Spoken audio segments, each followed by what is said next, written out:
Hi. Hey everybody. Hey, everybody. Well, welcome. Happy New Year. That's New That's the Year. sound of a new year. That's the It's sound of the New Year's. Yes. pew, pew. I s- it was crazy. I was in downtown Lansing Yeah. when it turned midnight, and I swear I heard gunshots. Maybe you did. Maybe they're like, we don't have fireworks, but we got a gun, so That's why don't we right. use it? Bang bang. Yeah. It was a Happy New Year shooting in the air. So yeah, well, welcome everybody to Don't Worry Wednesday. This is the best Don't Worry Wednesday we've had all year. Let's hope it doesn't get worse from here, though. That's right. It's all uphill from here. It's Yeah, let's actually hopefully. the worst Don't Worry Wednesday we will have all year as well. Hmm. So yeah, Shooting pretty high. Let's I make this know one pretty good then. we're gonna make it good, and then everything else is just on uphill from here. Awesome. So, yeah, so this is the show. Don't Worry Wednesday. This is where we take any challenges, issues you might be having. Go ahead and put them in the chat or on our website here at bss.studio. Here's the link to the forum for the questions from the stream. And yeah, feel free to post anything. We'd be happy to talk about them, offer some perspective, Mm-hmm. uh, and some love and encouragement along the way. We're not professional therapists or a substitute for counseling. We just want to offer you guys some love and encouragement, like I said, and help you in any way we possibly can and give back to you guys who've given us so much just by being a part of our community and joining us on this journey. So we thank you so much and we love you guys. And yeah, so feel free. If you have any challenges you're going through, just go ahead and post them and we'll see what we can do to talk about them. So Ryan's Am I doing hands. it? Yeah, Uriel said that she wanted to see some hands, so I'm giving her some hands. Oh, These are some hands. Yeah. you are certainly handsome. Definitely have them at least. I have some, so we're good there. Yes. Welcome everybody. We love you. We You do. guys are We're so awesome. happy you guys are here, and we are happy to be here. Yeah. Our producer tonight is Jesse, behind the scenes, making sure everything goes right. He's making sure that we are on and then not on when we're not supposed to be. That's important too. It's almost equally as important. Yes. And he gives us the notifications of when something is happening that we need to know about. So Mm. we got to thank Jesse. And yeah, I'm Joe, your host. And with me is Ryan. Yeah, I made it. Ryan, how you doing tonight? Great. How you doing? Man, How's your year been so far? so far it's just outstanding. Wow. The whole time. The whole time. I feel like I've been eating a lot Mm. because you got the celebrations and such, and That's not a good feeling. you gotta always have the pie and I know that you probably like this feeling. It's the worst feeling. Like one of the worst feelings in the world is when you overeat. I just really don't like that feeling. oh yeah, I'm not a big fan of the overeating. It Oh. takes a while for me to get to that point though. Oh, well, yeah, yeah, for you. It doesn't for me. I like someone's normal meal and I'm like, "Oh, everything hurts in my area in my stomach area." And I just want to lay here and then still feel uncomfortable even though I'm just laying here. Yeah. Terrible. Yeah. But That is a hard that is a that's like a tough normal feeling meal, to deal you with. know? That's So, right. no, I'm not that bad, but the amount that they give you at a restaurant is certainly too much for me. Oh, it's huge. It is. It's huge. Did you know that I love you? I love you too. I love everyone here, but especially you. Hey, Princess. Hey, Haley. Hey, SZB, the songwriter.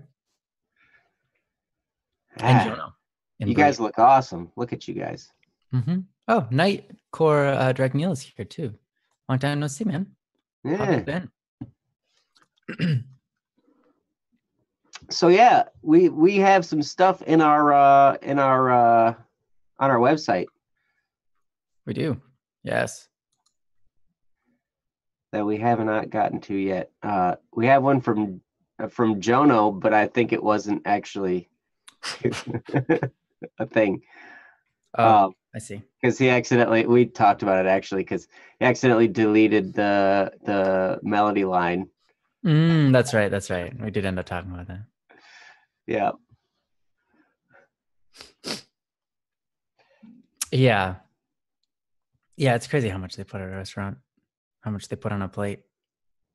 They You know what I do. noticed recently? The fancier the restaurant, the bigger the fork. And if the fork's already too big, they'll give you 2 forks, or they'll give you 4 forks.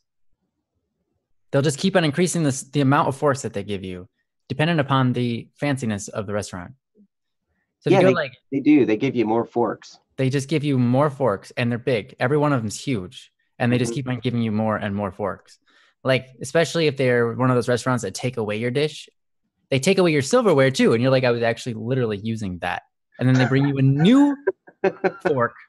You're like, you have it in your mouth, and like they take it out of your mouth for you, and you're like, what? And they come back with a new dish and give you a new fork for it, and it's just like, wow. So that's how you get stars at a restaurant. If any of you are restaurant owners, just increase the size of your forks, increase the amount of forks you give somebody, you'll have more stars. Oh. Mm-hmm. I figured that, you know what? That's an interesting correlation. Yeah. Yeah. The more stars there are, the more forks there are. They ought to just have forks instead of stars. Yes, they ought. This is a 15 fork restaurant. They literally give you 15 forks. Yes. That's awesome. There's recently we went to this new steak place in town. We figured we'd give it a shot, and my son was a big Teen Titans Go fan. And he heard Beast Boy singing his song shrimps and prime ribs, and so he's nice. Like, that's what I want shrimp and prime rib, and he never even tried. Okay. And so he gets it. Well, we didn't get it because it was going to be really expensive. So I was like, well, I'll tell you what, I'll get a bigger prime rib than I would normally get, and he can have the kids size shrimp, and then I'll just hack off a piece of the prime rib and give it to him, then we can kind of share. And so I got a 24-ounce prime rib. Wow. It was like huge, man. It's super thick and everything. I didn't even eat it. It's like sits on the plate where it's like slightly off of it. Yeah, well, it took up the whole plate. The big plates they bring with, and that usually has your entree and the sides on it. This had no room for sides. No room for sides. Right. That's great. And then my son took like 3 bites, and he didn't really like it all that well. So right, naturally. Doggone it! I don't know what I'm gonna do. I ended up eating it over like the course of 3 days. Wow, nice. Hey, maybe it was worth it then. Yes. To war, mental Jen. That's right. All right. Well, okay. Bree has posted in here, but she also said she's got to go. Jono says he's got something that he wants to ask, and Bree, I thought Bree said that she was. Yeah, Bree said she was going to type her question now and come back in a little while. So she's got her question typed in. Thank you, Bree. I love you.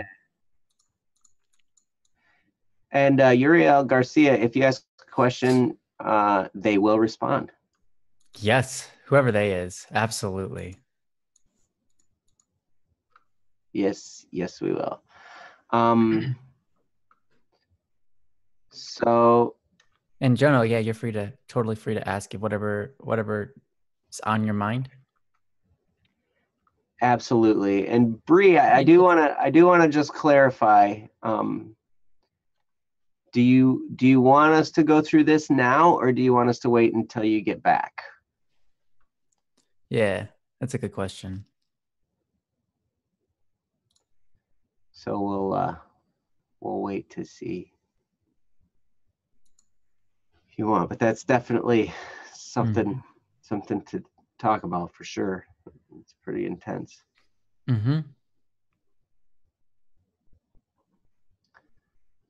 Um, Okay. And Tef, we've got one from Tef from on the website, but Tef isn't here. yeah. It would be a rare day to see him here, but maybe. Bree says we can do what we want.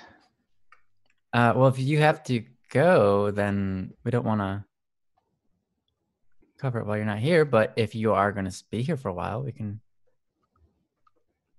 Well, maybe if we go through it, she'll stay. Okay.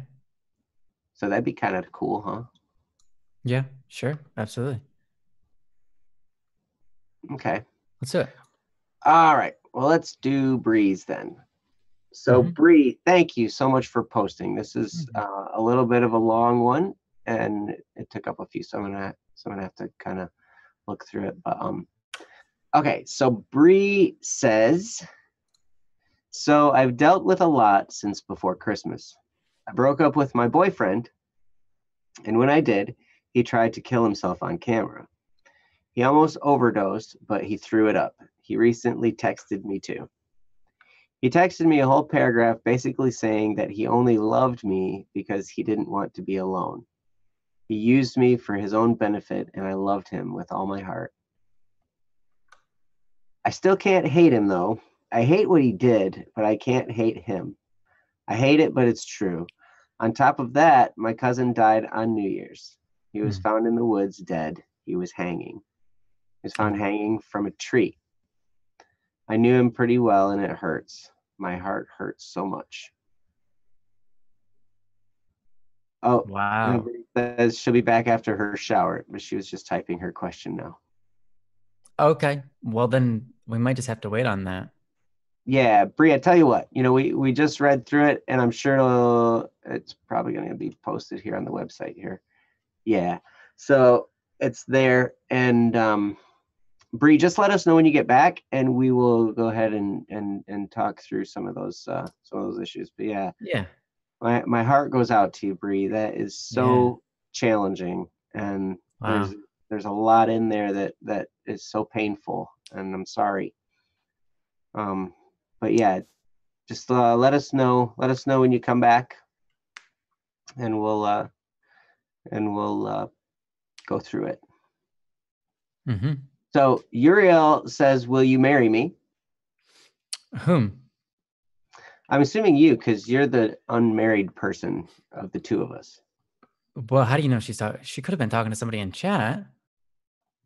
She's probably talking to Akil. She might have. I think she was probably talking to Akil. She didn't say my name, so I'm not going to assume that she just means me, because I don't want to be like that egotistical guy. It's like, if someone said something good, it must have been about me. Everybody always means you. No matter what even if they say like, Joe, I've got a question for you, or Joe, could you do the dishes? It's definitely about me. Yeah, it's always that. Anytime anybody asks anybody to marry them, they're really asking you. Wow. Interesting. I bet you didn't know. That's a whole new understanding of life. That's pretty cool. But also, like, that's a lot of who? Me?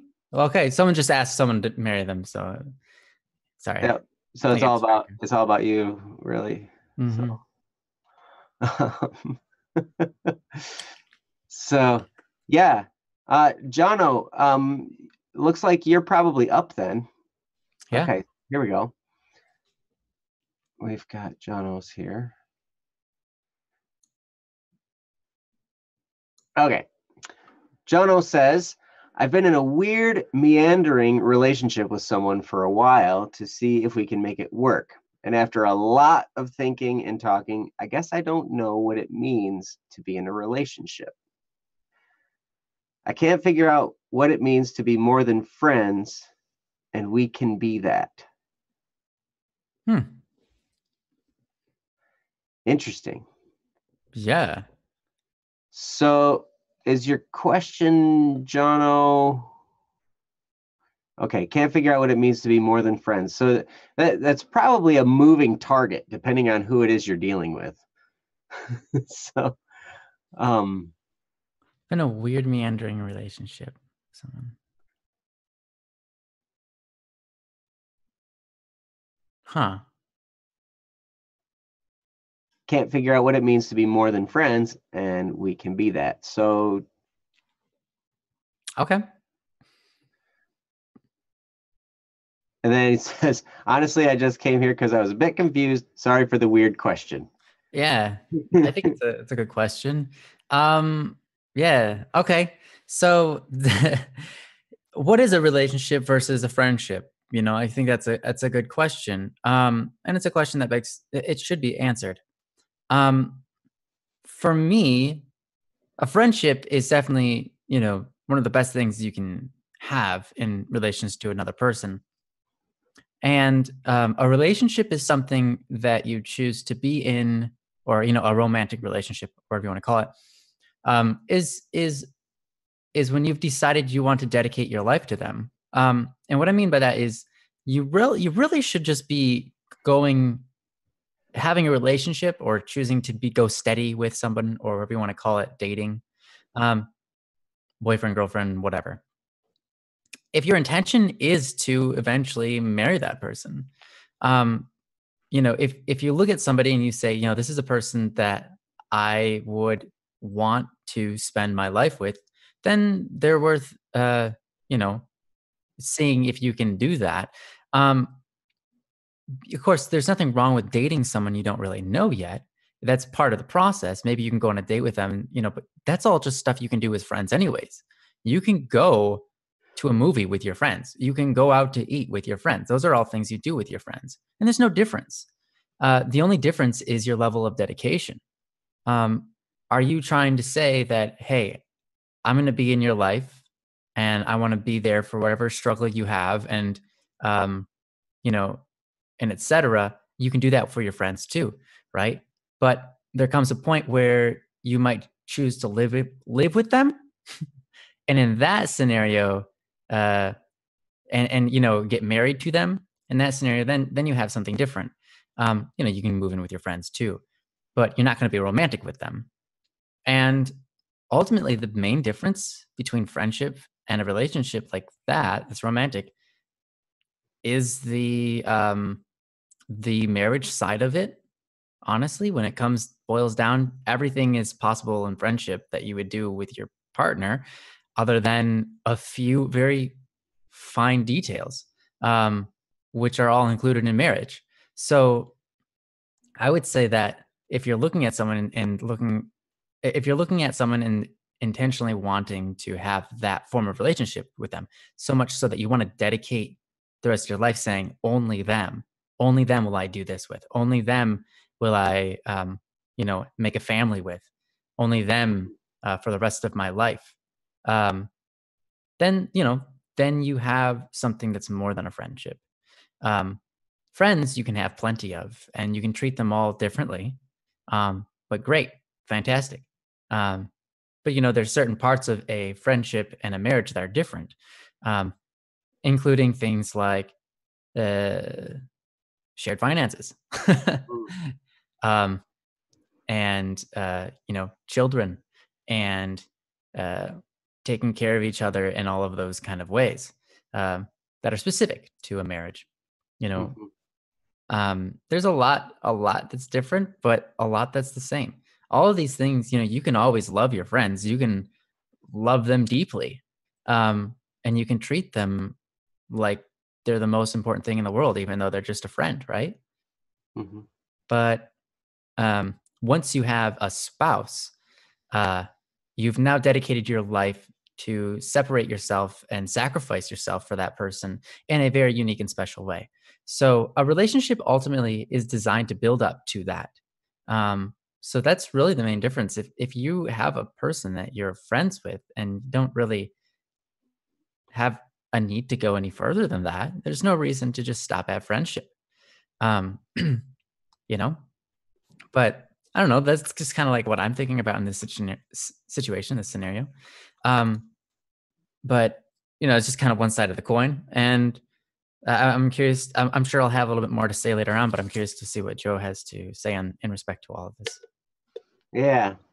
It is very interesting because there does seem to be different levels of friendship, and Hmm. and and somewhere along the line you cross into the you cross the threshold into romance, or Right. something of that nature, and that's specifically designed to attract us to one another, so that we will end up getting married and furthering the species. That's kind of how those feelings were kind of designed to uh, enable us to continue creating more humans. So Yeah. so at some point you kind of cross into that realm of things. But like Ryan was talking about, when you get to that point, it really is a very sacrificial life you've chosen, where now it's no longer you, but it's you and this other person. And there's, Always. yes, and that's, yeah. So, Yeah, when you have friendship, life is still about you, and your friends are kind of separate. But in a relationship, yeah, it's you and your wife, or you and your spouse, whatever it is, no mhm, matter what. And every big decision you make, you affect both of you. So mhm. you have to be a little bit more careful about your life choices, because and it's good to talk about them with your spouse in that respect. Right. So one thing that's great about that is, there's a new level of closeness between the two of you. Mhm. There are new levels of love that kind of get unlocked, and you're a little bit closer together and a little bit closer knit. And but what that also does is that opens you up to deeper hurts. Mhm. So when something happens, I mean, one way you can tell if your relationship has gotten to a point of being more than just friends is if, like Ryan was talking about, you are doing something with another person and that person gets jealous. It awakens some jealousy. Now you've got a little bit stronger of a relationship that's a little bit more uh, Usually, at least. it's tough to say, because you talk about that relationship is stronger, but it's also more fragile Yeah, because it's it's it's more open to offense. It's really weird. it's the bond is more. Would you say? Yeah, fragile. What's the word? I'm forgetting the word, but anyways, yeah, definitely more. I think fragile is a good enough word for it. Yeah, Hmm. the bond is closer and thus more vulnerable. That's the word I was looking for. Hmm. You, Yes, you as you're that's more a good one. vulnerable to them, but because of that vulnerability, you're also more changed and able to increase and grow, or do the opposite, Hmm. fall back and become worse. Right. Excuse me. But one thing to always remember as you're going and navigating through these relationships, I think something to keep in mind, as Ryan was talking about, the more romance that kind of comes into the situation, um, the more you want to start really thinking, okay, what would it be like if I married this person? Because that's kind of the direction it's moving toward. And if if you can't see yourself making that level of commitment, then I wouldn't venture too far down the romance road, because at that point, when you go that far and you develop that close of a connection with someone, it will hurt that much more when if it ever was to sever. So the further down the road you get into being more than just friends, it's fine to date, and it's fine to get to know people at a deeper level and to experience some of those feelings of love. But the further you go down the road of romance, the more you want to have somewhere in your mind, okay, can I see myself marrying this person? And if not, it might be a good idea to put the brakes on a little bit and continue the friendship if you can, without going so far into the romance. And I know that's tough to do. sometimes our hearts lead us down that road and we Yeah. just can't help it and we just go with it. Mm-hmm. And sometimes then you get hurt, and that's how you learn these lessons. Yep. I've been hurt plenty of times. And one thing that's funny is now, having been married for like 10, 11 years or so, more than a decade. After it was 10 years, I was like, well, hey, whatever. But you learn that the pain doesn't always stop. You're going to have arguments. You're going to have issues. There's going to be things that happen. Drama is going to happen. Life is going to happen. Different stuff is going to come into your life, and it's going to hurt. And relationship struggles, it's always like we hurt the people closest to us the most. That's almost kind of what it is to be human. That's part of our broken human condition, I suppose, is that the people we're close to, we end up hurting them to some degree. And we just can't help it because we're not perfect. We can't ever do anything to be perfect. And so somebody's going to get hurt, and we might not even mean to do it, but it's going to hurt somebody's feelings. Mm-hmm. And going through that can build strength in you if you realize that that's going to happen, and can remind yourself that, hey, this is how life is. It's not that big a deal. Yes, it hurts. Yes, we have to work through it. But that's kind of how life is. Sometimes things happen and it hurts. But I will tell you this. The further you go down that road, and I don't necessarily know exactly how you tell when you cross the line from friendship to more than friendship. I think there are a lot of different factors. I think it depends a bit on who it is you're dealing with, the type of person they are, and the type of person you are. But I think one thing that is a sign is when you start to have that exclusivity where you're doing something with this person and you think to yourself, okay, if they were doing this same thing with another person, I would be upset about it. When that starts to happen, now your feelings have gone beyond, and there's a little bit more of a romance side to things. There's a little bit more of an exclusivity there, and vice versa for the other person as well. I think that's one of the telltale signs. So that's that. Yeah. That's about the best I got so far. Ryan, can you clean this up for me? Because yeah, let me just get the mop out and just swipe the screen a few times and just make everything all nice and clean and wet. So no, honestly, I don't have a whole lot more on this subject. I think that there's an emotional and a logical side to relationships, and both are very important and very strong and powerful. You can't really have a strong relationship without strong emotional connections, usually tied to memories or experiences, or just feelings that you have for someone because you want to get to know them more. And that's a lot of times a part of a relationship is that emotion.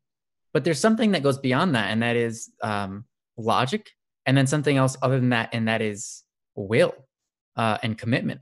And so you have logic and wisdom, which work and act together to create bonds and create good scenarios and to help you along your path in romance. But then you have your will or your dedication, and that is that which says, I'm going to love you no matter what happens. And that's required too. I think you need all three. And so when it comes to a relationship, and you're trying to figure out, is this a romantic one or is this a friendship? Sometimes your emotions may lead you to feel like it's supposed to be a romantic one, right? But But then you'll look at it and think logically and say, yeah, but I would never marry this person. I know what that would be like, or I know that that would not work out, or whatever. Um, then you have to put a stopper on it. But if your emotions and your logic seem to tie up well, um, then you need one other part, because here's the thing: even if your emotions, because your emotions don't last forever. At some point, your emotions are going to fade for this person, and you're not going to feel like you love them. They'll come back. They go up and down, But at some points in your relationship, it's going to go down to like, I don't know if I really like this person. I don't really know if I love them. I don't know if I don't have those feelings. So at that point, you're like, am I supposed to be romantically involved with them, or am I involved with the wrong person? Like, what's going on? Well, then you can have your logic, but your logic's not going to do much for you. That's when you need commitment. You need your commitment to be like, no, I said I'm going to do this, and I'm going to keep on doing it. I'm going to follow this through. And so, when it comes to a relationship, how do you know if it's a, romantic one or a friendship? Well, can you trust yourself with all three of those things? If you can, then it's definitely worth the while. It's definitely something that's pursuable. If you look at yourself and say, "Oh, my emotions are crazy, but my logic, I can tell, it's not, or I don't have the commitment levels to pursue this. I know myself." Well, then go ahead and start working on that, and then make that into something that's tangible, something that's a real relationship.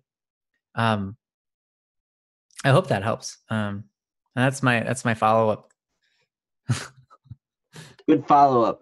Thanks. Hopefully you got something out of that, because that is a tough one. It is a little bit tough to define that the friends versus more than friends, and how do you determine that, and is it an agreement you make with somebody like, okay, now we're more than friends? I remember being younger. Never. You were never younger, Joe. You were always 29. And yeah, I was a 29-year-old fifth grader, and I oh my gosh. Okay. And at that point, it's like, you want to be my girlfriend? No. Okay. Let's be boyfriend and girlfriend. Okay. And then we're boyfriend and girlfriend for like an hour and a half, and then that was it, Yeah, and it's like, what are we doing? Like, I don't get it. All right, I don't well, we're done. understand what it means. I don't know. We smile bigger at each other or something, Yeah. But styling as hard as I can. Okay. Actually, I do remember being in a relationship like that before, where I was like in first grade, and then me and this girl went out, and I was like, sweet, I got myself a girlfriend, And then like the next day she comes to school and she's like, all right, so here's the thing. Like, we don't really know what we're doing. And it's not like we can go on dates or anything. We're only in first grade. Like, I can't take you out to go like to the mall. Like, I mean, it's just not going to work. And I was like, to be honest, you're so right. I mean, we totally just agreed with each other. And we're like, yeah, like it was cool while it lasted, but there's like no, like, we're like in first grade. So, and that was that. Yep. Yeah. And then it gets all crazy. You get older, and then. Yeah, and then you don't have that tact. You don't have that understanding of like when you're first grade and you realize, hey, I'm in first grade. You get a little bit older and you're like third grade, and you don't realize that you still need to say, I'm just in third grade. I don't know what's going on. And then you're like graduating college, and you still don't realize that you need to say, I'm only in college. Like, I don't know what's going on. No, we never know what's going on, so don't worry about it. But we always think we do. Yeah, especially us. That's why we're the ones giving advice. The very fact that you're here asking the question is impressive, because sometimes I remember when I was younger, I just knew everything. Nobody was going to tell me any different. I just knew it all. Yeah, honestly, yeah, it impresses me that people come here to ask questions, because it takes a certain amount of I guess humility and understanding other people know what can offer something that can provide advice. I think that's really cool, because I know when I was a kid, the last thing I wanted to do was be helped by somebody else. I wasn't the kind of person that was like against helping. Like, I don't mind if people wanted to help me, but if someone said something inspirational and I start to be like, wow, that's really cool, then something else would kick in my mind and be like, yeah, but it's cooler if you come up with yourself. So like, don't even pay attention to what they said. You'll find your own way. You know, it's like weird. Yep. Yeah, don't be affected by what they said, even though it's helpful and smart and true. Like, I know. yeah, And don't be affected if they call you a weirdo, Lay. yeah. Actually, I So- always was happy that people would call me weird. I was like, yes, I'm weird. It's awesome. Yeah. But anyhow, is Really Bree wants to back see yet? Baby Ryan. If they want to see Baby Ryan, he was pretty cute. He was. I did never see Baby Ryan actually. Really? I saw a picture. I think the youngest picture I ever saw of you were probably 12 or something. Yeah. Okay. Well, apparently Baby Ryan really wasn't that cute, but like 4-year-old, 5-year-old, toddler Ryan was pretty cute. No baby is usually that cute. I mean, there are some cute babies, but Oh, you're talking about like newborn babies? Yeah, they yeah, look yeah. really... I was a funny looking newborn baby. Apparently, what had happened was I came out with my nose smashed in my face upwards, my hair sticking straight up, and like an inch of hair or more, like 2 inches of hair just going straight up, perfectly blonde, born to 2 brown-haired, parents, and they're looking like, "Is this really our baby? This isn't our baby. You picked the wrong one, doctor." This isn't our baby. Our baby would never have a smashed face like this. Yeah, our baby doesn't have a smashed face. You got the wrong one. Also, look at his hair. You've obviously got the wrong one. Our baby looks like a troll. Like he's one of those trolls that you buy, like those little tiny plastic figurines with the hair that sticks straight up. We don't need one of those. Right. Not for a baby. Oh, that's awesome. Rack Attack, I am confused as well, but thank you. What are you confused about? Oh, he just came in. Oh, yeah. Don't worry about it. Yep. So, well, thank you. If you're still able to listen, Jono, I know you were having some power issues. Yeah. So hopefully you caught that. If not, rewatch it. And yeah, whatever. Do that. But we can move on. I see Akil is here, and Akil has posted something in the website about metamorphosis. Whoa. Scientific. Yes. Okay. Yes. That post. You don't see that post? It's posted on December 28th. I see it. My eyes instinctively passed up the word metamorphosis, since that was the word I was looking for. There we go. So yeah. So hi. I'm gonna. It has not been 30 minutes. Bree is not back yet, I don't think. Yeah, Bree's not back yet. So once she gets back, we'll do it. But might as well just start up a different one while we wait. Yeah. Oh my, Akil, this is long. Very, very, very long here.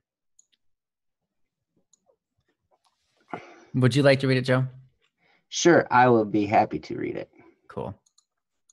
So, Akil, we're going to read your metamorphosis one. And yeah, okay. So let's see. Akil posts about metamorphosis. I'm going to actually post a link to it, so then you guys can read it as well, because it is a bit on the longish side.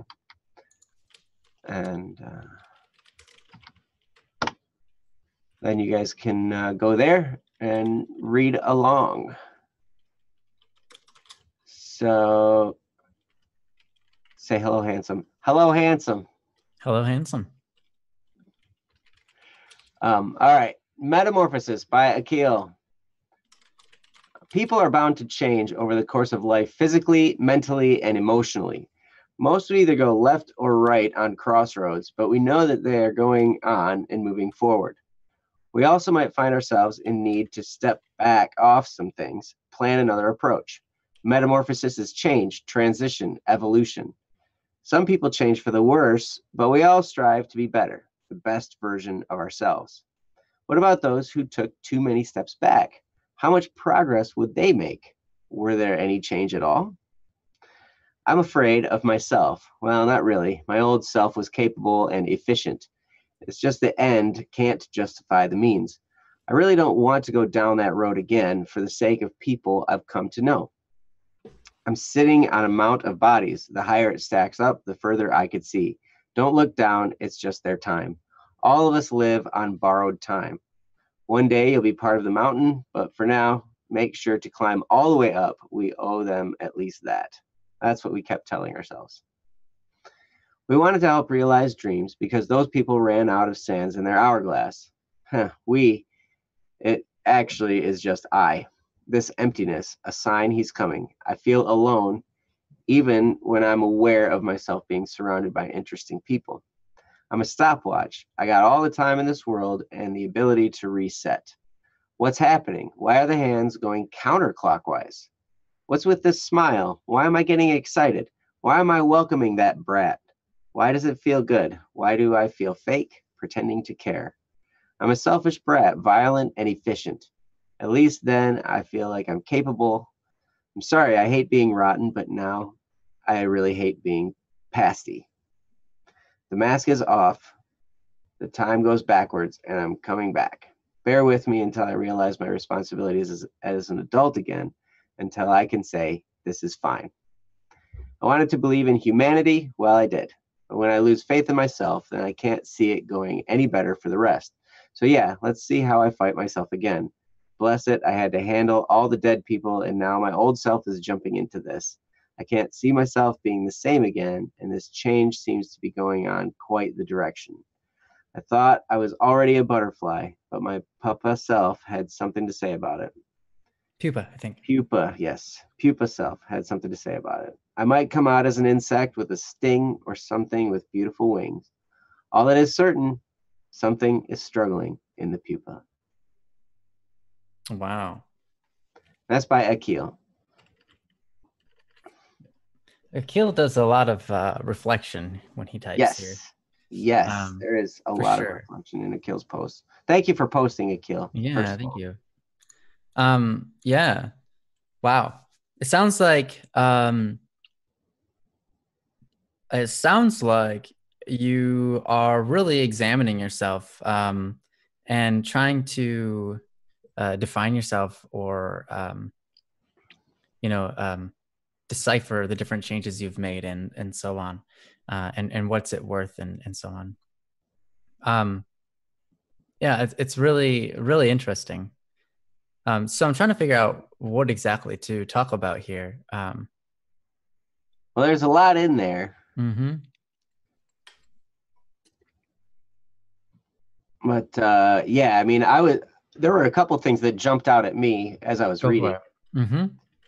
One thing that jumped out at me was all of us live on borrowed time, and that is kind of true. And Ryan has said it before. We've said it on the streams where our lives are gifts. Mm-hmm. We didn't deserve this, so really we are kind of on borrowed time because we never know how long we have. And we didn't deserve to be here in the first place. The universe doesn't owe us anything.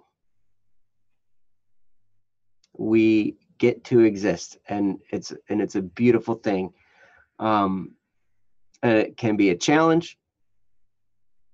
And the amazing thing to me is to watch people grow. When we're younger, we don't really notice it as much because we're in the process of growing. We don't have a lot of, things that we can look back on and think, oh, I used to not know so much. Now I know this much more. We're just in the process of learning, and we can't really look back as easily. Akil, I commend you, like Ryan says, I commend your level of reflection here and the fact that you can look back and you can make an assessment on who you used to be, who you are now. Sometimes it's necessary to take some steps back, just like you said. Sometimes you've gone too far in a direction. You need to step back, kind of get a hold of yourself, and then decide, okay, do I still want to pursue that direction, or do I want to change course a little bit and see if another direction would be better for me to take? And you have that time. Every single one of us has that time. Every single one of us has that choice of how do we want to live our lives. They always ask us in school, what do you want to do when you grow up? What do you want to be when you grow up? They ask those questions. And truly anything is possible. Now, sometimes there are limitations based on the culture you live in, or based on what's around you. But with the minds that we've been given, there's so much that we can do. Henry Ford said, whether you believe you can or believe you can't, you are correct. And that is so true, because belief is such a huge part in all of this. And so, Akil, if you got to take a few steps back and reassess, and like you said, you feel like you're struggling in the pupa, you're in this developmental phase, you're not exactly sure what's going to come out. Is it going to be something beautiful, or is it going to be something painful? But you kind of get to choose that. You might not consciously make the choice,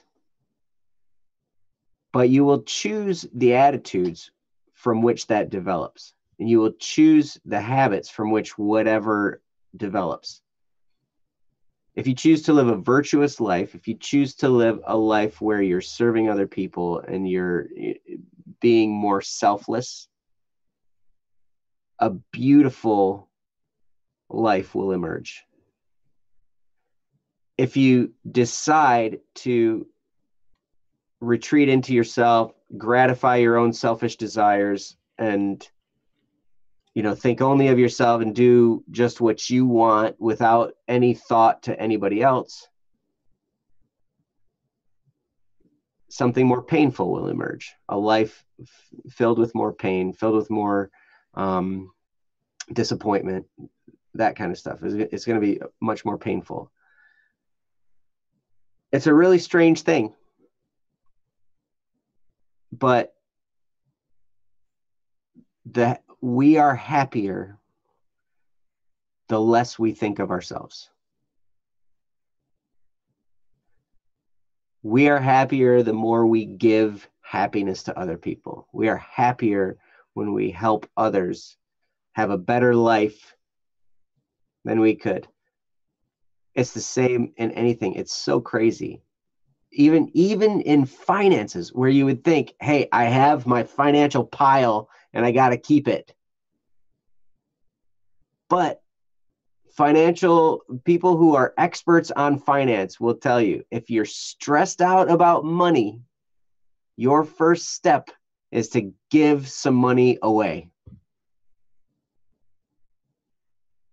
Because then you won't be so stressed about it. And then it won't be that big of a deal. And then you'll be able to amass more of it. There's all those aspects in there. But the first step is to just give some away and release yourself of the stress, release yourself of the tension. If you can give to the world around you, you have much, much more freedom. And so I would encourage you in that direction. If you are in this pupa, in this developmental phase that you're talking about, think about serving, think about giving, think about helping others be happy. Think about, how can I make the lives of those around me better? And as you do that, you'll amaze yourself with the different creative ideas that you'll come up with to help people have a better day or a better minute or a better life. And if you can think of living a virtuous life, live with virtue, do the thing you know to be right, and you can tell by your conscience, do those things, and the joy and the peace of mind that comes from that will just be astounding. And you will be that beautiful creature emerging from the pupa. So that's kind of the stuff that jumped out at me. So Ryan, what do you have on that? One thing that jumped out at me was you wrote, "I feel alone when I'm aware of myself being surrounded by interesting people. I'm a stopwatch. I got all the time in this world and the ability to reset." So on. What's interesting to me there is I can see this, just in the way that you post, in the way that you've posted other things, but especially in this comment here. Um, you are really aware of yourself. And even when you're surrounded by people, your focus, you feel as if you're not really in the moment. You feel as though you are in your mind, and your experience in that moment is limited because you are a little bit, um, again, in your mind. You experience things through your mind, and you experience things based on what your experience in your head is, and not experiencing physically. So and that's something that I do too. I'm having trouble saying it, but I live my life in my head a lot of times. Things will happen around me, and I'll remain unaffected, and I'll see what's going on around me. But a lot of times, it doesn't necessarily have to change how I'm feeling, or whether I feel drawn into the moment or not. When certain things that happen that are really exciting, some people get really exciting. Oh my gosh. Ah! And me, I'm just like, yeah, this is cool. I'm really excited, And people are like, are you really excited? I'm like, yeah, I'm totally excited. This is going to be awesome, you know? And I just keep that calm. But that's just my personality. And that's a lot of people's personality. So if that's how you feel, if you feel alone, even though you're surrounded by interesting people, because you're over aware of yourself, there's nothing wrong with that. That's very natural and normal. Don't worry about that too much. It's just your personality. And that's a blessing, honestly. Some people have the blessing of really being transformed by the moment. And some people have the blessing of not being affected by the moment, and thus being capable of logically inserting the transformation into the moment. Maybe you go through something that's a bad experience, and then you're not really affected by it too much, and you can choose how you react, and you can help others around you because you're not reacting to what the experience is. So there are blessings in that personality trait. So don't don't be too worried about that sort of thing. He said, "I'm kind of guilty of being bound to the past a lot. The hour doesn't move. I've been limiting myself because I kind of choose not to get close." Ah, okay. Gotcha. Yeah. The past is definitely something to look at and learn from, but to worry about is another thing, obviously, because you can't change the past, right? And you already know that. Can't change the past, so there's no sense going and playing those what if moments. I think a lot of us like to do that. Look at the past and say, what if I would have done this instead? Well, okay, well then maybe next time when it happens, or if it ever happens again, maybe you'll do something different. But to keep on looking back at that and thinking about it, and over and over and over, and playing that loop, um, it's it's not just a waste of time. It can do you more harm than good, if it's something that's displeasing, right? So in those moments, how do you get over those pasts, and how do you just move on? um, I think there's a couple of different things you can do. The main thing, one of the best things you can do, is, obviously, you're a kind of person that is concerned for the future as well, and that's good. Continue to instill that habit in you. Concern yourself over the present and the future, um, because those are the only things that you have an effect on. But um, as you do that, remember to look at the past and have forgiveness. It's okay to Yes. replay those moments. And Joe's talked about it many times, and you know what I'm talking about because you've been to a lot of these streams. um, so, just, it's okay to replay those moments if your intention is to get over them, by forgiving the pains that others have caused you, or the pains that you've caused yourself, the things that you've done wrong. You have to forgive yourself of those things too. Um, you know, we are different people now than we used to be. I'm a different person than I used to be in the past. That's for sure. Um, I'm a lot better in some ways and maybe worse in others. But I don't think so. You're whatever. mostly just better. You think so? Yeah. Okay, well, thank you, Joe. You're very nice. I hate you. Yeah, I have weird habits of just saying weird things sometimes, though. So forgive me. No, but anyways, but yeah, we all have, you know, the things, the areas that we grow in and decrease in. But we have to look back at our past and just say that's in the past. It's no longer who I am, and I can move on from this. And if there's something you liked about who you were in the past, try to increase that in yourself now.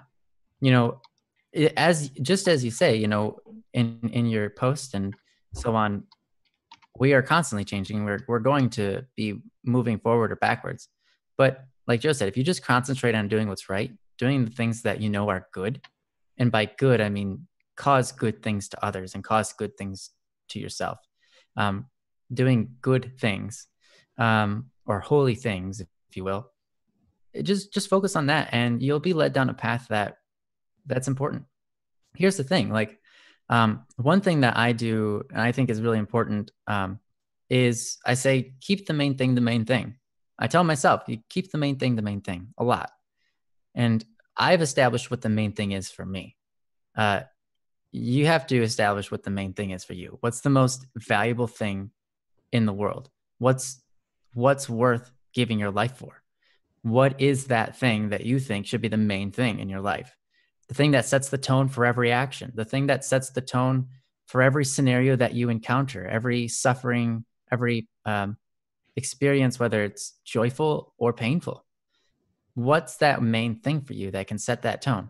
And keep that the main thing. And then when you do, now when you take actions, you'll constantly be working towards that main thing. And so that main thing will increase in you and your life, and shape you into the person that you want to be, right? So for me, my main thing is basically, how can I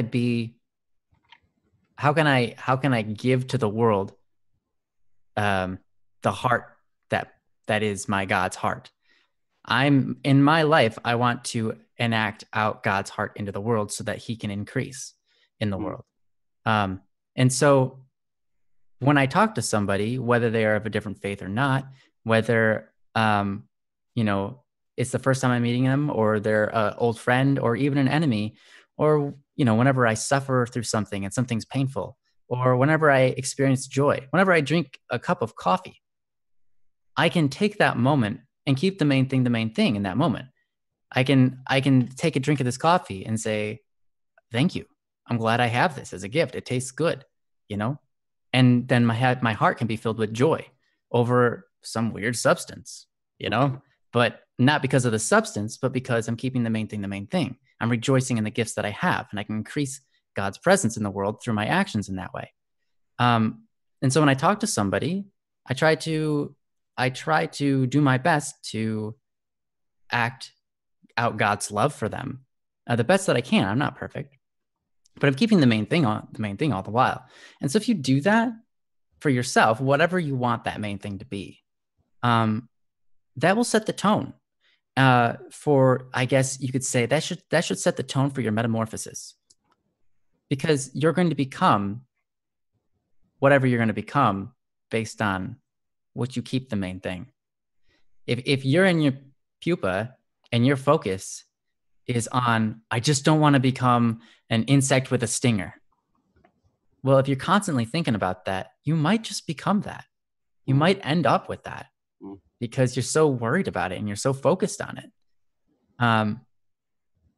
But if your focus is instead on, you know, all I want to be is something that can fly and look beautiful to the world, you know, like a butterfly or something, you know, and then you take those actions necessary in every moment and just say, well, is this type of action in my pupa stage, is this going to make me more like a butterfly? Or does this action more resemble that of a bee? Does this action that I'm going to take here, or is this line of thought more resemble the line of a butterfly? See, the butterfly isn't thinking about, man, I don't want to become a bee. I don't want to become a bee. You know, The only person that doesn't want to be a bee is a bee, because they're the only one with the actual existence of a bee. No one else is concerned about becoming a bee, right? Or the fact that they are a bee, because they're just not. But a butterfly is concerned with doing the butterfly things. And so you concern yourself with doing those things that you find important, that you find are good. I think that'd be my best advice going forward. But yeah, I can't be forgiven yet. There's still a lot to do. I think I would change that preface, because while forgiveness, a lot of times you can do something to make up for an act, a lot of times I'll say there are a lot of things that you can't make up for, and some things that aren't meant to be made up for. Forgiveness is a thing. If you're forgiving yourself or whatever, forgiveness is a thing that you just have to have, and it forgives what has to be made up. So, for example, if a servant owes a king, $3 million, and the king looks at the servant and says, "You don't have $3 million. You'll never have $3 million.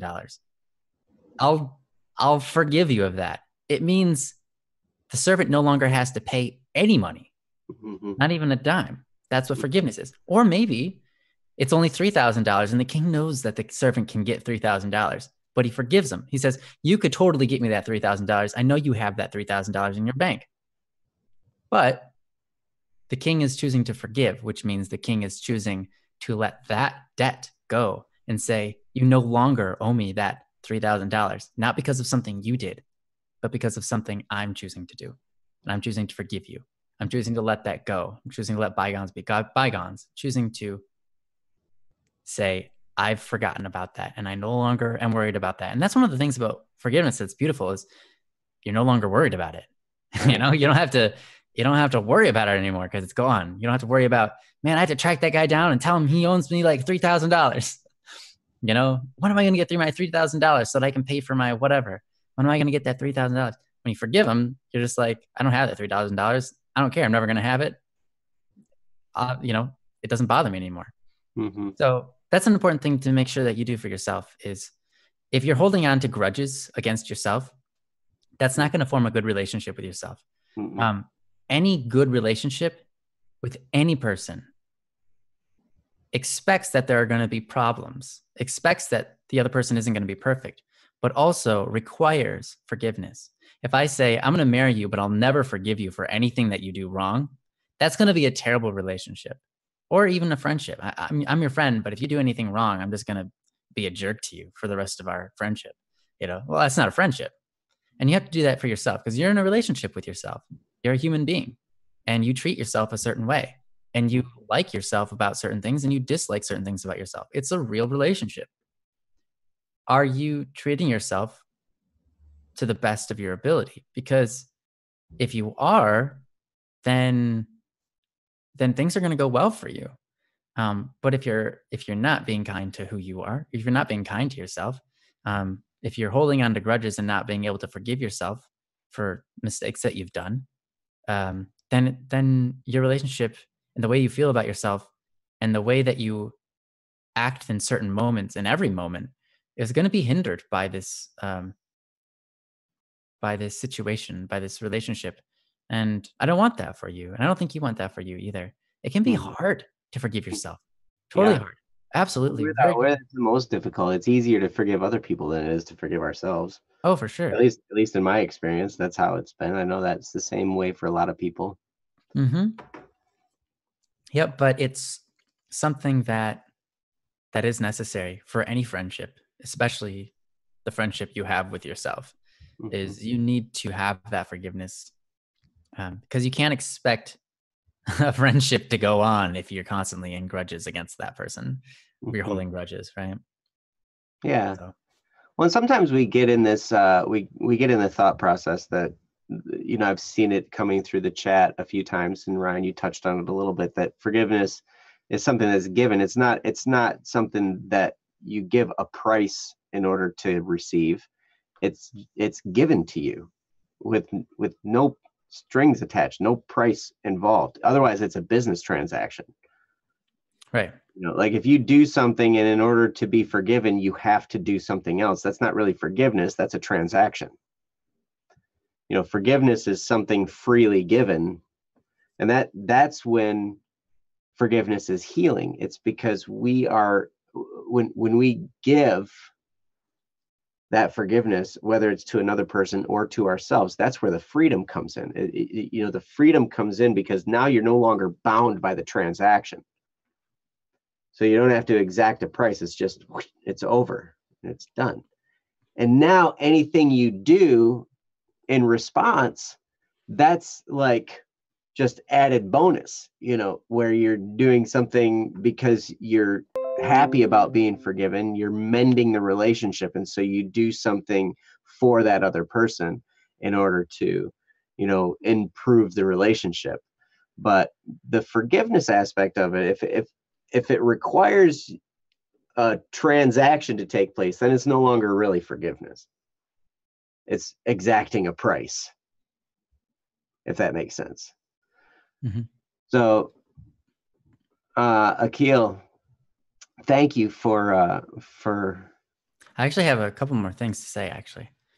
Okay. Because I realized something, it might be the case. I don't know. Akil, it could be that, I'm not sure. Is it that you are worried about becoming your old self, even though like you find stuff in the old version of you that you really like? You found that your old self was often more responsible and so on. And you want that for yourself now, but you don't want to revert to the bad things that also included with it. I'll say, try not to worry about that, because you don't have to become your old self to get the certain parts of your old self that you liked. You just have to start doing those certain parts that you liked, and then you'll grow from that. What I'm saying is, just by starting to be more responsible, you're not going to slack into becoming someone who didn't have the other lessons you've learned along the way since then. You're not going to revert into your old self in that manner. So, if you see something that you can grow in, just start working at it, and don't worry about how much you revert in certain other areas. We're all getting better at some things and worse at others. But if you notice something that you can be better at, then it's worth just going for it. And yeah, I wouldn't worry about too much about suddenly becoming worse. And as for forgiveness, one more thing I could say about it is this: if you imagine you're trying to put a puzzle together, right, and you've got all of these pieces, and you put a puzzle piece in the wrong spot, and you look at it and you realize, oh, that puzzle piece is in the wrong spot. What are you going to do? Are you going to remove the puzzle piece and find a place for it later? Or are you going to say, oops, I put that in the wrong spot, but I'm going to keep it there forever? You'll never finish the puzzle if you do. And it's going to be, that puzzle piece is going to be in the way of another piece that's required. And that where that piece goes isn't going to be able to be placed in the place where it belongs. And so it's important to take that mistake and say, oops, I've made a mistake. Let's just forgive that mistake. Let's take that piece off and start building the puzzle again. And incidentally, it doesn't usually help to get really angry at the puzzle piece either. Right. Yeah. If you get mad at the puzzle piece, right, it doesn't change it. The puzzle's still where it's at. Right. Yeah. So thank you again, Akil. I know you mentioned up there that you had to leave. So if you're still listening, thank you. And please continue to post. I love your posts in me too. In the website, because like Ryan was saying earlier, they're very reflective, and you cover a lot of ground. Yeah. There's plenty to discuss with your posts. So thank you again, Akil, and hopefully some of that was helpful. Yeah. So yeah, Bria's back yet, is she? She is. She just got Yep. back. Cool. Bree is back, and somebody's got to message her on Discord to let her know. Bree. Because Right, it's Bree's turn. Hopefully that was helpful, Akil. I know we ended up touching on a lot of subjects, but it's great. Yeah, there's a lot to ground to cover in different places, which doesn't mean that you're messed up in a lot of places. It just, so many things tie together in life. Oh yeah, but so much streams from so much comes from forgiveness. It really does. I am reproven of that over and over and over and over and over again. And it's so crazy when you learn the incredible healing power of forgiving other people. You will do some deep searching in your heart and in your past and in everything to try and find anywhere you might be holding on to a grudge for somebody. Anything that you might have forgotten about, that you were mad about, that you never forgave a person for, and it just kind of sat there and you never did anything with it, and then you forgot about it, but it's causing an issue. I mean, there are so many even physical ailments that people have cured through forgiveness, because they then release the stress, because so many physical things are caused by too much stress. Yeah. And through the forgiveness, the stress is relieved. And then when the stress is relieved, you no longer have the ailment. And people like autoimmune diseases and all kinds of stuff get cured through people simply going through the process of forgiving. And if you knew that power, you would run to go and look through your life to find those moments where you needed to forgive somebody, because the freedom and the peace and the healing that comes from that is just absolutely astounding. So do it. Do it. Do it. Do it. I know how to do it. I know how to do it. Oh, that's what was that? I don't remember this name. Remember that, man. I feel like a sidewalk in St. Louis somewhere or something. I don't think it was a sidewalk. I think we were in the car. That's where it started, and then it happened many times. It was something with the GPS or something. I don't remember. Oh yeah, you're right. It was a GPS. I don't know, but anyways, yeah. So many road trips. What fun, man. We've had. There's so many memories. That's great. Anyways, so Bree is here. Hello, Bree. And thank you again for your question. We will read through it. I'll read through it, and I will give Ryan the opportunity to speak about it first. Okay. Bree states, so I've dealt with a lot since before Christmas. I broke up with my boyfriend, and when I did, he tried to kill himself on camera. He almost overdosed, but he threw it up. He recently texted me too. He texted me a whole paragraph basically saying that he only loved me because he didn't want to be alone. He used me for his own benefit, and I loved him with all my heart. I still can't hate him, though. I hate what he did, but I can't hate him. I hate it, but it's true. On top of that, my cousin died on New Year's. He was found in the woods dead. He was hanging. He was found hanging from a tree. I knew him pretty well, and it hurts. My heart hurts so much. I feel so utterly broken, and I just want to end it all. I want that more than anything right now. I want to, but I'm scared to. I'm too scared to hurt anyone. I don't want to hurt the ones I love, but I feel more scattered and hurt than I have in a long time. I feel more broken. I just hate it all the pain, heartache, the numbness. I just don't know what to do anymore. Wow, Bree, I'm gonna post the link to your topic here as well. Bree, I'm so sorry. I'm so sorry that you've got to deal with all that. That's a lot to handle right around the holidays. And yeah. Wow. Ryan, what do you have anything you can talk about? Sure. I'm really sorry for your loss and for the loss of your cousin. yeah, prayers out to them. Hmm. Um, and yeah, that'd be good. Some prayers for them. But yeah, I'm really sorry, and I'm lucky enough in my life that I haven't had to deal with a whole lot of family loss myself. I've lost a few family members, but no one that was really close, and so. Um, but I can understand the pain that's there of that, life that's now gone. Um, and so, you know, um, that's just how it is. And I think it's always important to remember when you feel that pain, um, remember that that pain is there because you are recognizing the value of that person, Mm. and that you have that same amount of value. You are equal in value to that person. And so, even though you might have the temptation to, as you said, end it all, um, the value of yourself and the amount of pain that it will cause everybody around you is definitely there.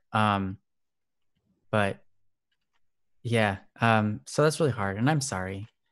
Uh, as for your boyfriend, um, you said that I found this really interesting and really good, actually. You know, the paragraph he posted to you was saying that he loved you because he didn't want to be alone. Um, I think that basically, from my understanding, he wasn't saying that to make you feel bad. Um, he was saying that because he was putting out his realization in paragraph form for you to see. What I mean is, I've gone through that before. I've gone through something and realized um, something along the lines of, you know, I just loved you because I wanted to feel good about myself. I didn't really love you. I just wanted to be loved. I didn't, I had this obsession over you because, um, I'm dealing with my own internal problems and want to feel that love from you. So like when I say I love you, I don't mean I love you. I mean, do you love me? And I'm waiting for that response. Um, I've been through that personally, and that's not a very good place to be. It's not happy. It's not healthy. And I think that's what they realized, and that's why they posted that. Um, because that's the realization that a lot of us come to. And I can tell from a lot, if he tried to kill himself, that's a great indicator, a very strong indicator rather, of that of him just being depressed. Um, and when we're depressed, when we hate ourselves, when we're in that spot in life, it's very natural for our minds to um, fall in love with somebody as a defense mechanism because we can cling to that love that and affection that they give us in return. Um, but the problem is we don't love ourselves, so we can't really effectively love another person. As weird as that is, a lot of times when we are depressed, um, we struggle with the ability to love other people because our focus is on ourselves. Depression requires that you're focused on yourself and that you're really negative. And if you're showering yourself in all of those feelings, those negative feelings, and you're constantly thinking about yourself, it can be extremely difficult for that kind of person. I don't mean that kind of person like, oh, that kind of person, but Mm. to a person that's in that position. um uh it's really hard for them to appropriately love, just because love requires sacrifice for another person. Love requires that you're wanting the good for another. And if you're constantly focused on the negative of yourself and you don't even want the good of yourself, it's hard to be strong enough to shelter pain for another person or anything along those lines. So I can relate to that. Um, and I can totally relate to that. And I don't think that he ever really intended to hurt you. And he probably did love you to a degree. His emotions were going for you. That's why he was your boyfriend. Um, and sometimes we go through these experiences, and we come out learning a lot about ourselves and learning how to move forward from it. And I hope that that's where he's at. I hope that's where he's at. I hope he's um, able to move forward now that he's figured out a little bit, because I've seen it so many times. It's usually pretty bad when, um, in that scenario, when you're depressed and then you fall in love with somebody, um, and then that person relies on you, but you can't really do much, because you hate yourself. Um, that's really a struggle for both people involved, and my heart is out for both of you because I know what that's like. It's really rough. Um, but your response to that is that you still love him. That's the perfect response. That's you doing it right, honestly. Um, you know, I mean, I can tell you for a great example, my mom still loves my dad, even though he was an absolutely terrible person. I will go as far as to say he was purposefully an evil person. Um, at that time in his life, he was doing a lot of bad things. And that's why they got their divorce. My mom still loves him to this day. Not love him as in I want to be with him, but love him as in I really hope the best for him. I will always love him, and I want. Um, I see you, Brie, and I will. I always want to. I want him to experience the best in life. You know, and that's what love is. And that's good that you still love the person that broke your heart. I Now, if you have a desire to be with them, obviously that's another thing. But that is an emotion and it can change. Um, so with time, things can heal. But yeah, I understand. And I think it's great that you still love them. Just wish for the best of that person, even if they broke your heart, or no longer they no longer want to be with you, etc. Loving that person is never going to be the wrong thing to do. That's a very good thing. But yeah, I'll go check out my Discord while Joe has some words to say. Ryan, that what you said so much of what I was planning on saying. Oh, okay, never mind. Okay, so I'm looking at it, and yeah, their intention was to hurt you. Okay, well then you don't have to pay attention to that. They're just stupid. Okay, don't worry about Well, sometimes some it. people do that. It's really sad, but I've dealt with people like that too, where I try and think back on times when I've hurt other people. And there have definitely been times when way younger when I intended to hurt people. That was the whole reason I was doing what I was doing, was because it was going to hurt them. And that always comes from a place of immense pain. It was because I was in a lot of pain that I wanted to hurt other people. And I look at my life now, and when I hurt people now, it's sincerely an accident. Like, I don't mean to. I don't try to hurt people. It's just that, like I've told my kids, like I've programmed them, I'm good at messing things up. That's one of the things I'm best at is messing it up. And that's how people get hurt around me, is when I screw something up and I inadvertently hurt somebody. But then I have people in my life that, in response to that, because I make a mistake and then they get hurt over something, they want to get revenge. And so they do something for the sole reason of hurting me back. And that's, it's really hard in the moment, because you sit there and it's like getting sucker punched. You're sitting there like with a bloody nose, and what the heck just happened? I made a mistake and this person got a hurt feeling, and so they did this intentional thing to get revenge, and a little bit more, like to get the exact payback plus a little bit. Like it was. I think that's what this person tried to do. Yeah, which is not appropriate. It doesn't help anyone. They're just in a bad moment. Yeah, and you got to understand, the reason that happens is because that person's in pain themselves. that person is hurting to the point where they're feeling very insecure, and so, excuse me, they feel that that's what their appropriate response is to do. And it's too bad. I used to get really upset about it when this happened, when this type of thing happened. And after I went through it a few times, well, more than a few, a lot of times, I finally realized the type of place they must be in order to do that. And instead of getting upset about it, I really just pitied them. Sure.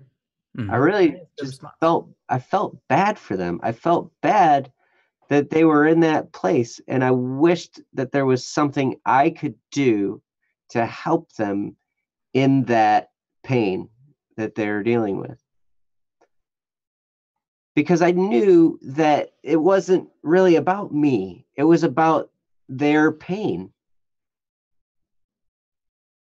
Now, the problem is I wasn't the appropriate person to do anything. If I had tried to do anything to help their pain, it would have just gotten rejected or dismissed or, gotten back at again, more revenge, right? It would have been seen as an offense. So I wasn't the appropriately placed person. I was not the appropriate person to do that, to help them through this pain. So all I could do was sit there and basically pray for them. That's it. That was the only card I had in my hand that I could play, was pray for them, because there was nothing I could do to help them. Anything I would have tried would have just got met with rejection and hostility. And in that case, it sounds like from what Ryan's saying that might be sometimes that might be what you're dealing with this individual, that they're hurting. And so they think that what they need to do is hurt you back. They blame you for their pain. And so they need to hurt you back, even though it's not your fault. It's just the way it is sometimes. Sometimes we get hurt. Sometimes the people around us hurt us the most, like we were talking about earlier. Sometimes we hurt the people closest to us the most.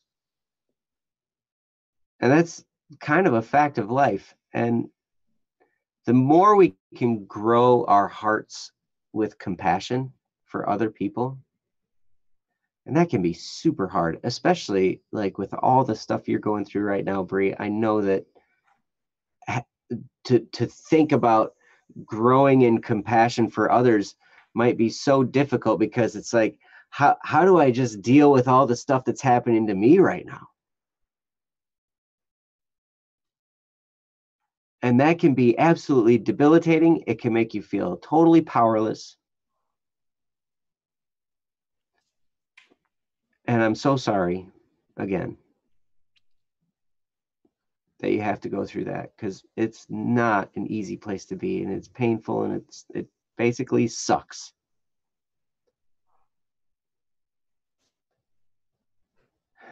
So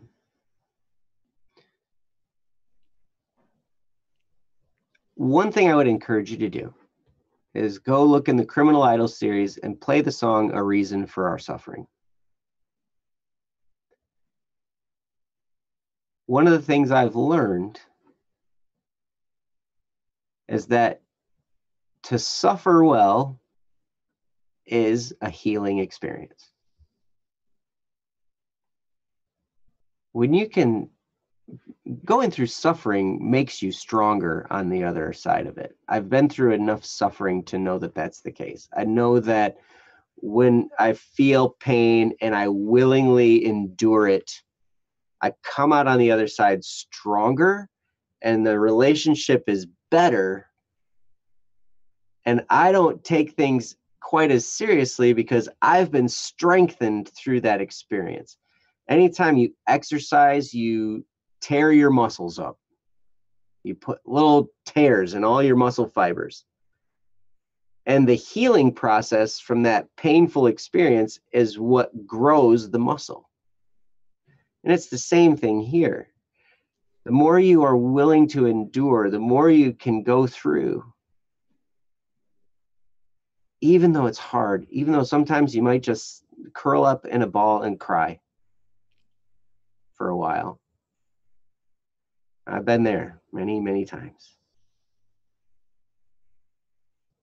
That on the other side of it, you'll be capable of handling so much more. And even more importantly, you'll have empathy to help another person through the challenge that they're dealing with. I heard a story recently about a gentleman who had real struggles with drug addiction. He was using a lot of heroin. And so he was using needles, and he ended up getting HIV from the needle, from dirty needles, basically. And then he ended up with AIDS. And he had a major life turnaround in that process.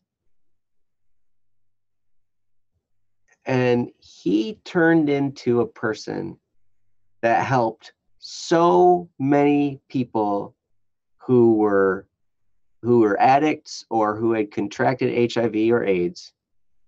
He helped them in ways nobody else could help them because he had experience there. Nobody else could help them in that way because nobody else understood at a level that he understood. Right now, the experiences you're gaining are giving you the ability to help people at such a deep level. And when you do that, that's going to be some of the most rewarding times that you experience in your life, when you help another person through an issue and when you realize that you are the right person because you went through this painful experience.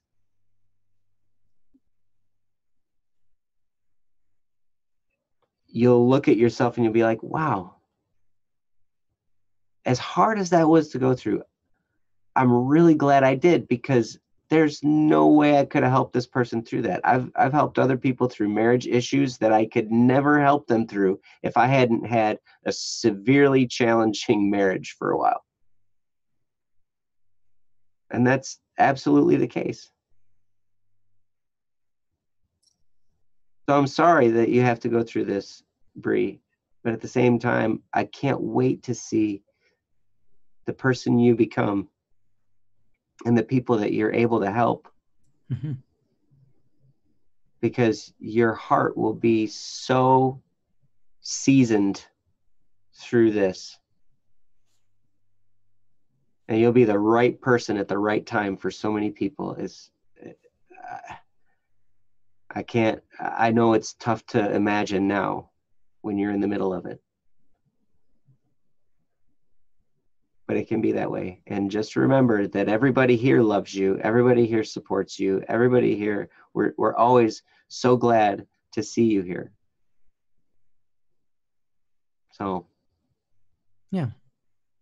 And I see your retracted messages. I didn't see what you said. I'm sorry. But if you gotta go, I'm sorry. I'm sorry if it's something I said. I hope I didn't say anything offensive. Don't cut your thighs. They're more pretty without them. And you know, we love you. Honestly, here's the thing. Like, okay, so this person wasn't very nice, right? But even though he responded the way he did, which was completely inappropriate, you didn't deserve to get yelled at or whatever, right, Bree? You might think that you deserve it. You didn't deserve it. All right. And if they're treating you terribly, even if that's the case, I still want the best for that person. I want that person to grow beyond that. I want that person to become a better person. And similarly, that's the same love that I have for you, Bree. You might call yourself a demon, right? You might say that you do terrible things. We all do. But I still love you. You know, those things that you do, they don't affect how I feel about you. They don't affect that I want you to just be your best, and I want the best for you. I want you to be happy. I want you to be joyful. I want the world for you, you know? I wish I could give you the world. And I just can't. But still, I still desire those things for you. Even if you make mistakes, even if you go angry sometimes, or even if you don't do the right things all the time, still love you. So don't be hard on yourself. You know, um, we all do stupid stuff that we realize we shouldn't do. But we love you no matter what, Bree. And sorry we can't do better for you, but hope to see you again soon. I love you, Bree. Bye-bye. Bye, Bree. Hopefully some of that was helpful. Yeah. And always remember that our love follows you wherever you go. Mm-hmm. Mm-hmm. So Yeah. No human is a demon.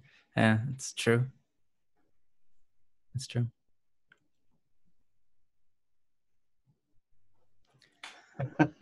science rocks, religious technicalities, but I won't argue. Yes, exactly. Just had to make sure. Just had to make sure the technical information was correct. Yeah, right. That's why I was like, I'm glad that you're correcting the theology there. I mean, it's definitely appropriate in the current situation. Excuse me. I don't have the glasses though. I should.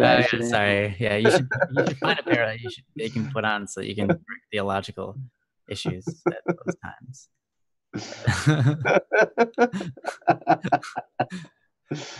Oh my. So let's see. Who do we have next? We got. Let's see. We are actually, I think, at the 2-hour mark. Are we? I could be wrong. I don't think we're quite there yet. What's our status? Yeah, no, I don't think we're quite there yet because we got together at 10 minutes before this and it didn't take. Yeah, so yeah, we got 20 minutes. Okay, cool. We got 20 minutes. 20 minutes. Joe says it's almost 2. It's not almost 2. It's almost 9:30. Yeah, what are you talking about? Wow, your time is off. You even live in the same time zone as us, Joe. Yeah. Like, seriously. And I thought my computer clock is bad. It's always 2 minutes too slow. But man. Yeah. It's 5 o'clock somewhere. You're absolutely right. It is. Somewhere in the Pacific Ocean, I think. Well, 5 o'clock. Well, 5:30. Oh yeah, 5:30-ish. Mm-hmm. Which is still 5 o'clock. It's the 5 o'clock hour. Yes, the hour of 5 somewhere. It's 5 somewhere in this world, it's the hour of 5. Still not 2. The 5th hour. So, but it's not 2 anywhere. No, not even on Jupiter. It's not 2 for them. Yes, not 2 on Jupiter. Jupiter doesn't even have numbers like we have. Yeah, why don't we take one of Joe's? Okay. We've got a couple of choices here. Which one do you want? I don't know. Pick one. Pick your card. I picked all the other ones. It's your turn.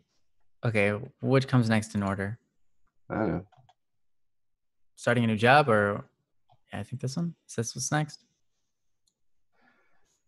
Probably starting. This was a while back, though. Even a broken clock is right twice a day. Yeah. Starting a new job, December 21st. Unless it's in military time, then it's only right once a day. Unfortunately. Right. But have you ever seen a clock? Well, the digital clocks have military time, but yeah. A regular face clock doesn't have military time. That'd be cool. That'd be really confusing to look at, though. All the way up to 24? Well, 23 and 0. 23 yeah, and 24 0. different numbers total. That'd be weird. Yeah. I'm sure it's out there. I'm sure it exists. Haley's going to invent it. Thank you, Haley. Please do. Okay, actually, this is a pretty good question, though. So Joe says, hey, guys, I'm being transferred to a new position. Now, this was a couple of weeks ago, but hey, guys, I'm being transferred to a new position because my company got bought out. How do you deal with leaving things behind and starting something new when it's not entirely your choice?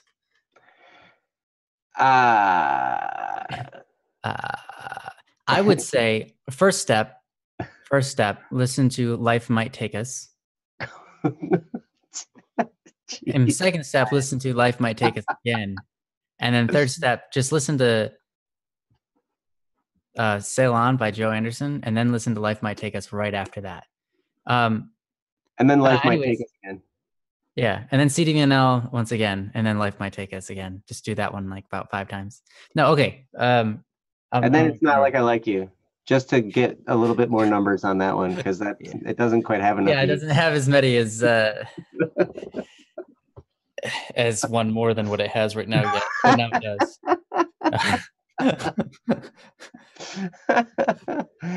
Hey, so you started Mount Pleasant on Monday. Ooh, so nice. That's cool. Mount Pleasant's not a bad area. So yeah, you know what? Actually, it's interesting. How do I deal with leaving things behind, starting something new when it's not entirely your choice? Sorry, science. That was really funny. I like it. Actually, which is the best. Demons do exist. In section 335 of the 5th book of Joe, it clearly states, and I quote, actually, demons do exist.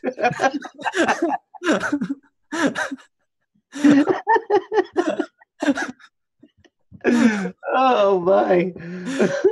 I love it. Okay, sorry to interrupt. Go for it. That's fantastic. Science, I love you. So, all right, let's see. So you're starting a new position because the company got bought out. How to deal with leaving things behind, starting something new when it's not entirely your choice. Actually, with my experience background, I'm kind of thankful when something happens and it's not my choice. And sometimes it helps to make the choice when stuff happens like that, because like Ryan said, listen to Life Might Take Us. Sometimes you just get swept away with something, and you're standing there, you're like, I don't know necessarily what to do. But in your case, it's not like you're just left high and dry. You're going and doing something else, or you're doing the same thing but in a different place, basically. When I can remember, there was a time in my life when I made a choice to leave a whole bunch of stuff behind. I made a choice to leave a job and move to a different city. And it was during a very, very tough economic time. I did not have another job lined up when I did this. And it turned into an extremely huge defining moment of challenge for me and my family, because it was such a struggle, and we're still dealing with it. And it's been 10 years. And we're still dealing with the aftermath of that decision. Mm-hmm. And it's been absolutely crazy. So from that perspective, from my perspective, I sit there and I'm like, hey, if something happens and I didn't choose it, well, I'll just figure out a way to adapt, because I had to adapt to my own choice mm-hmm. and try and figure that out. And it's been absolutely nuts for a decade. Which, all those challenges, that is partly why I can be here and have something to say that might make sense, because I've been through a lot of challenges. And a lot of it's due to that. So Ryan's known me this whole time. He's gotten to have a, courtside seat watching it, but I sometimes I really like starting something new. I get excited about starting something new, like the song. I do. I actually do. Like, it's a little bit scary. It's a little bit nerve-wracking, but it's fun and it's exciting and it's new, and you get to learn something, and you get to meet a whole new bunch of people, and it's different. Because after a while, when you do the same thing over and over and over and over and again with the same people and the same faces and the same time every day and the same thing over and over and over and over and over again, it just kind of gets boring. And then you turn into a crotchety old, something or other that, lives for their shows on TV and stuff. And like, and it's,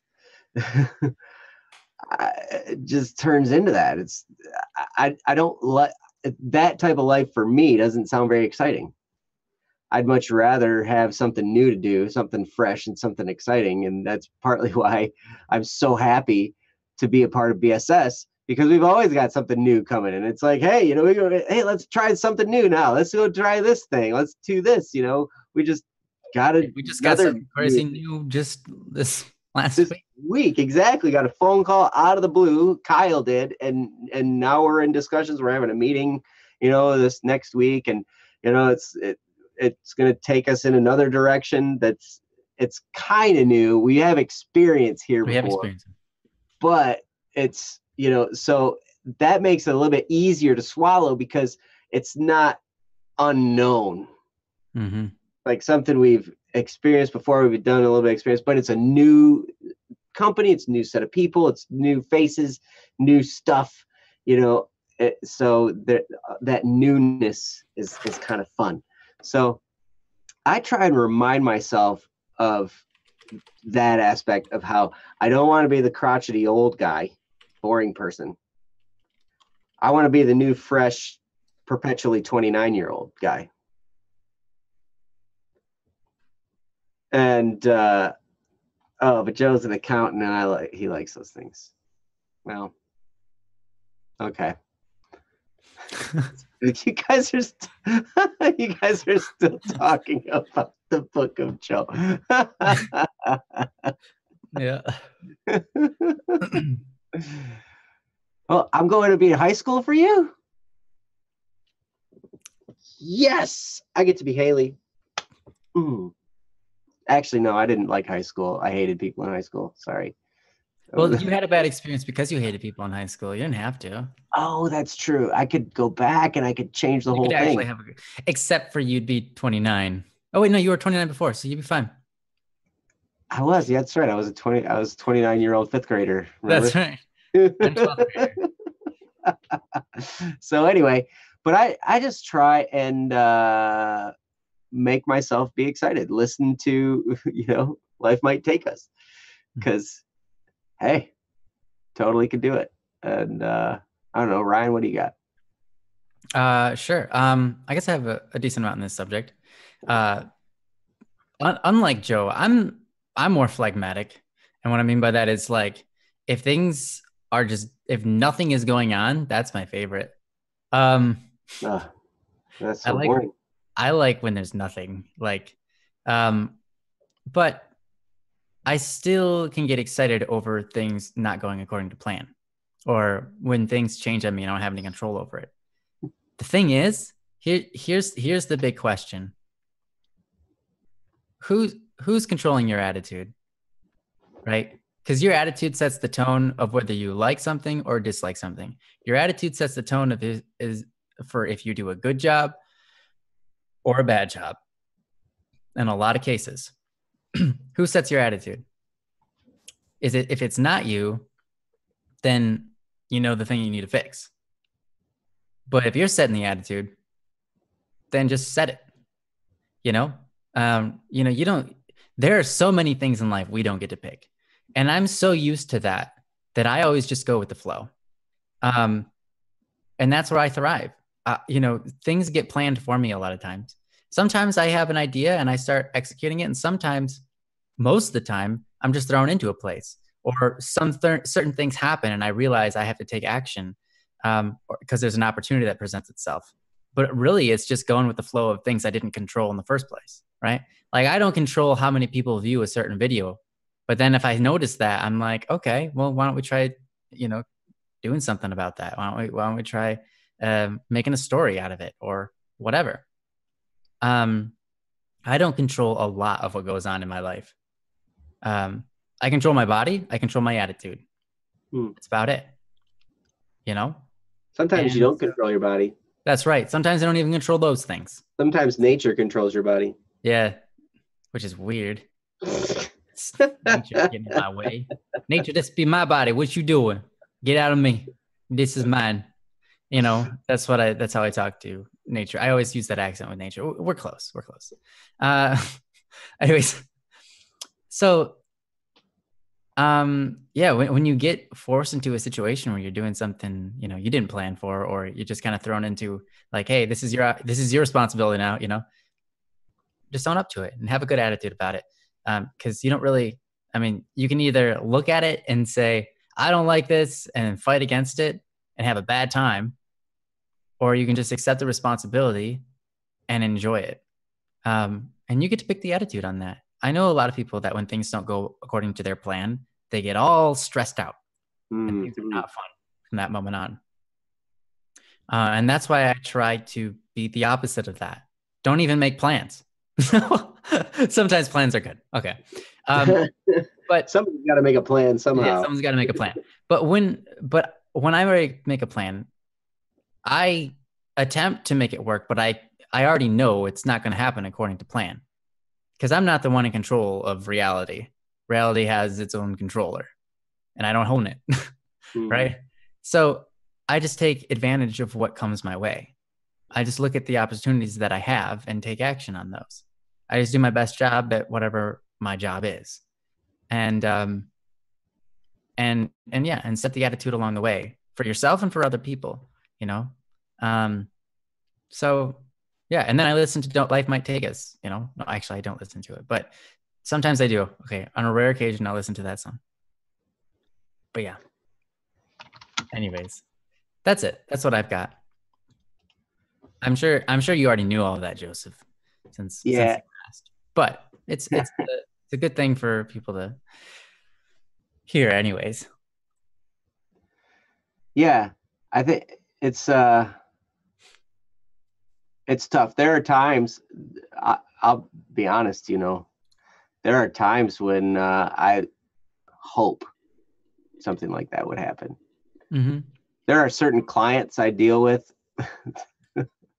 as a property inspector where there are days when I'm just like, you know, it'd be really cool if they just stopped sending me stuff.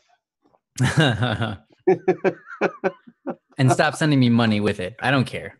Yeah, I don't even care. Like I'll find other ways to make money. Like I'll just but I'm not, you know, I don't want to be the person to make the leap. If they do it to me, then I'll adapt. And I think part of that is it's easier when I don't have to take responsibility for it.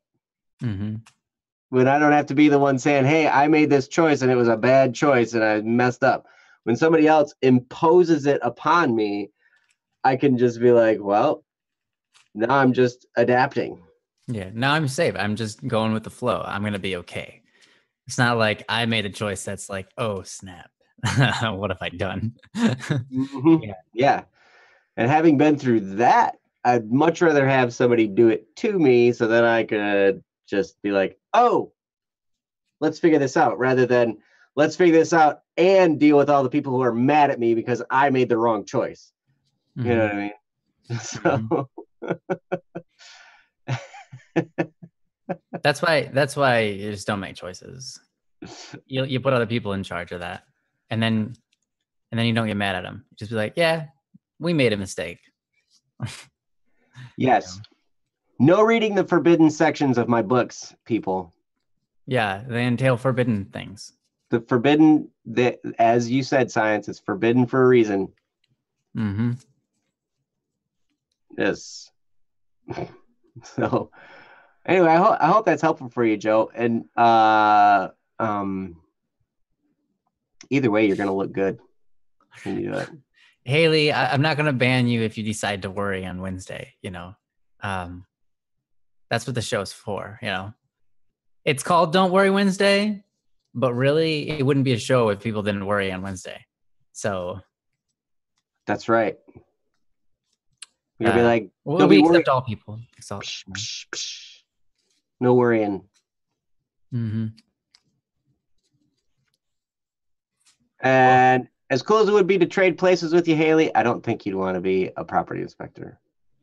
in charge of a family and everything that Joe has to go through. Yeah, you don't want it. Trust me. It's the classic. It's the classic. Trust me, you don't want it. When we pile our problems, if we could like trade problems with somebody. When we looked at their problems, we'd want our own problems back. Mm-hmm. Yeah, that's usually the case. Although I might trade problems with Ryan. Go for it. I might be able to handle his problems. I can handle what you got, Joe. I can handle what you got.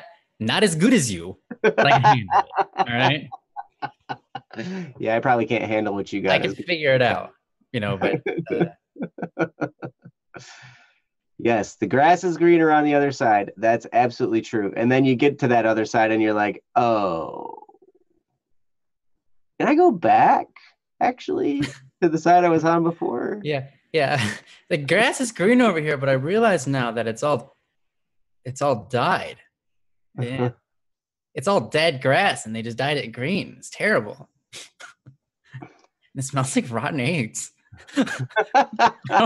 Why? That grass is really green, but it stinks. It smells literally like rotten eggs. It's so gross. Can I go over to the other? Nope. Oh, man. The grass is a lie. This is fake. Ah!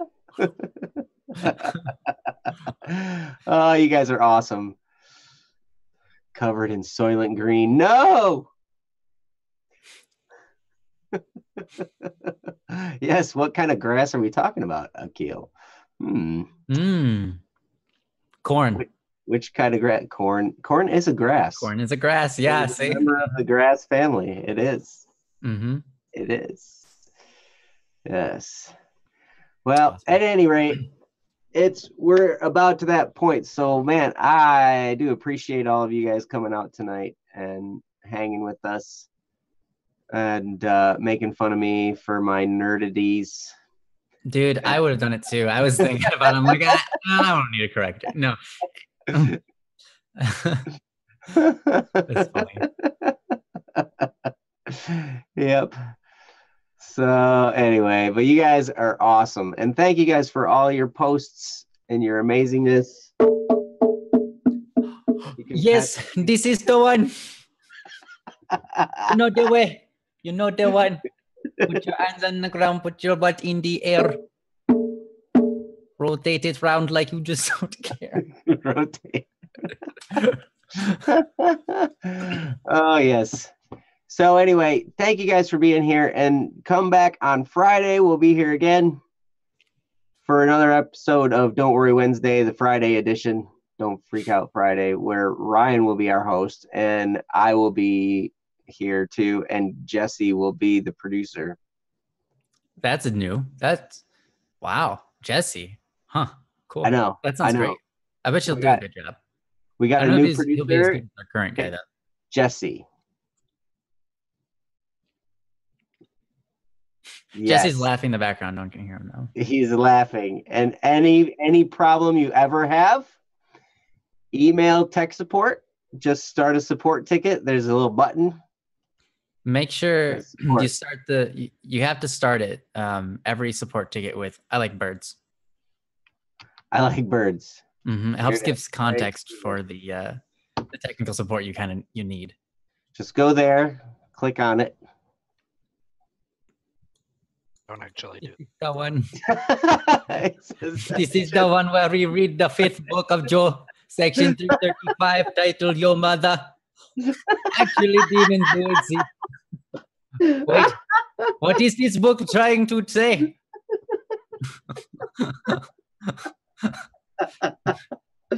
Oh my.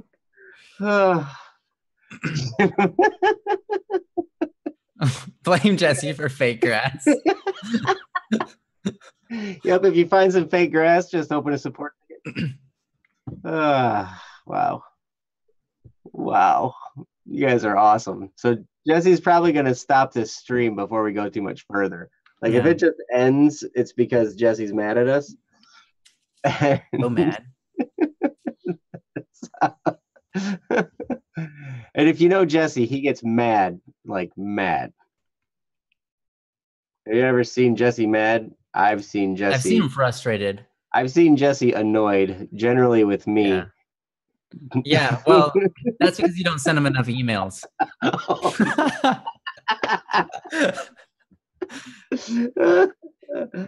Oh man, I figured it was because I woke him up in the morning too early. Nope. You had to send him an email and then wake him up. I had to Be send him an like, email. Jesse, you've got an email? I heard it on your phone, and then he'll look over Jesse, and it'll be, Jesse, get up. Get up, quick, you have an email, quick, get up. I read part of it. That's how I know you it's good. Yeah, it's from you. No wonder you read part of it. Yeah, that's it. Oh man, we're just all about picking on each other this year, apparently. The whole year. The whole year we're gonna do it. Whole year. It's gonna be great. So, you guys are awesome. Thanks for being here. It's 3:00. Bye-bye. We love you. John, you're back. We finished your thing. Go back and listen to it.